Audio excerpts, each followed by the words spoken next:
President Biden will kick off a three-country tour today.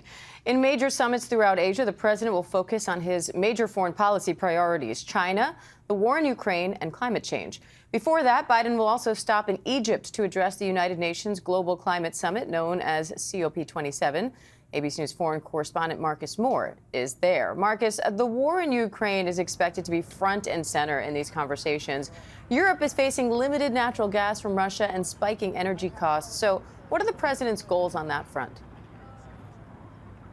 Well, Diane, everyone across the globe is feeling the results and the impacts of this war. And certainly among the many goals of President Biden, one is to better establish energy security for the U.S. and for its allies.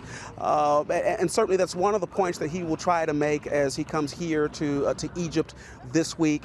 And one of the other goals is perhaps trying to reassure the other countries here that the U.S. is committed to reducing carbon emissions and also helping to foster and support not only the U.S.'s transition to clean energies, but also helping smaller, less wealthy countries do the same. And that's that's been one of the hopes here at this year's COP27, is that the larger, wealthy countries will continue with those commitments and they won't be distracted by the war in Ukraine, and they will continue to provide funding to those efforts.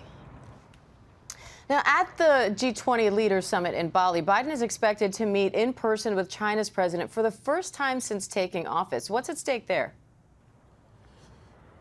Well, yeah, this is going to be a very significant meeting, Diana, as you know. And right now, it seems that all roads lead to Ukraine. And so we anticipate that President Biden will, of course, talk with President Xi of China about the war in Ukraine and what is China's position there.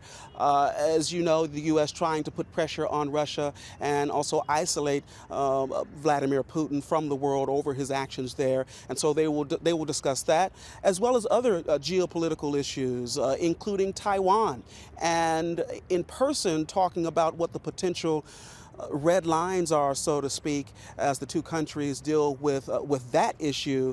And certainly, Diane, while the two leaders have spoken on the phone previously, there is nothing like an in-person, face-to-face meeting when you're trying to get something done. And so there's a lot at stake with this upcoming meeting. All right, Marcus Moore, thanks for that.